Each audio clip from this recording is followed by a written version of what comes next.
రాష్ట్రంలో సంచలనం సృష్టించిన ఫోన్ ట్యాపింగ్ కేసులో మరో ట్విస్ట్ చోటు చేసుకుంది.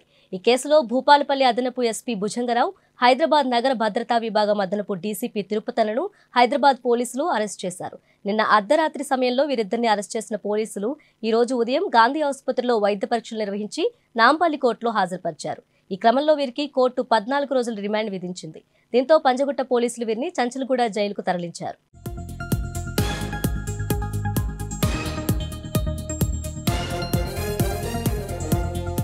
స్పెషల్ ఇంటెలిజెన్స్ బ్రాంచ్ డీఎస్పీగా పనిచేసి సస్పెండ్ అయిన దుగ్గ్యాల ప్రణీత్రావు ఫోన్ ట్యాపింగ్ కేసులో ప్రధాన నిందితుడు. ప్రణీత్రావుతో పాటు భుజంగరావు, తిరుపతన్నులు కూడా ఈ వ్యవహారంలో కీలక పాత్ర వహించినట్లు గుర్తించారు దర్యాప్తు అధికారులు. రాజకీయ ప్రముఖులు, వ్యాపారుల ఫోన్లను ట్యాప్ చేయడంలో వీరి ప్రమేయం ఉందని, అందుకు సంబంధించిన కీలక ఆధారాలు సేకరిస్తున్నారు.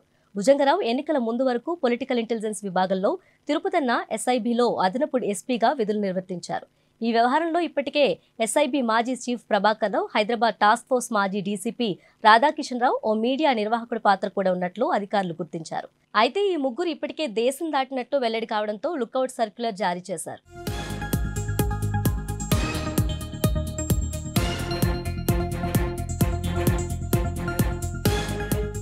Prabhakar Rao America, Radhakishan London, media నిర్వాహకుడు నైజీరియాలో ఉన్నట్టు సమాచారం. వీరితో పాటే విచారణకు రావాలని గతంలో ఎస్ఐబిలో పనిచేసిన 9 మందికి నోటీసులు ఇచ్చారు అధికారులు. ప్రణీత్రావు ఫోన్ ట్యాపింగ్ సొంత నిర్ణయంతో జరిగింది కాదని, గత ప్రభుత్వంలో కీలకంగా వ్యవహరించిన కొందరు నేతల కారణంగా ఫోన్ ట్యాపింగ్ జరిగినట్టు సిట్ బృందం భావిస్తుంది. ఇదే అదునుగా ప్రణీత్ బృందం సొంత నిర్ణయాలు తీసుకొని పలువురు వ్యాపారుల ఫోన్లపై నిఘా ఉంచి లబ్ధి పొంది ఉంటుందని అనుమానిస్తుంది. ఈ క్రమంలోనే ప్రణీత్రావు వాంగ్మూలాల ఆధారంగా నిజానిజాలను నిగ్గు తేల్చడంపై దృష్టి సారించింది.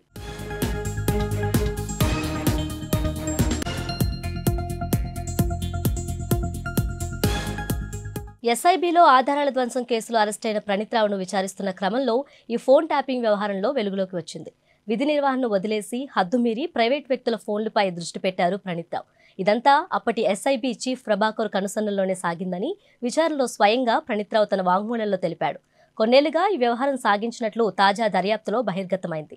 రాష్ట్రంలో జరిగిన ఎన్నికలు, ఉప ఎన్నికల సమయంలో ప్రతిపక్ష పార్టీ ముఖ్య నేతలను లక్ష్యంగా చేసుకుని ట్యాపింగ్లకు పాల్పడినట్లు గుర్తించారు. ముఖ్యంగా రేవంత్ రెడ్డితో సహా ఆయన కుటుంబ సభ్యుల ఫోన్లపై ప్రత్యేకంగా నిఘా ఉంచినట్లు తెలిసింది.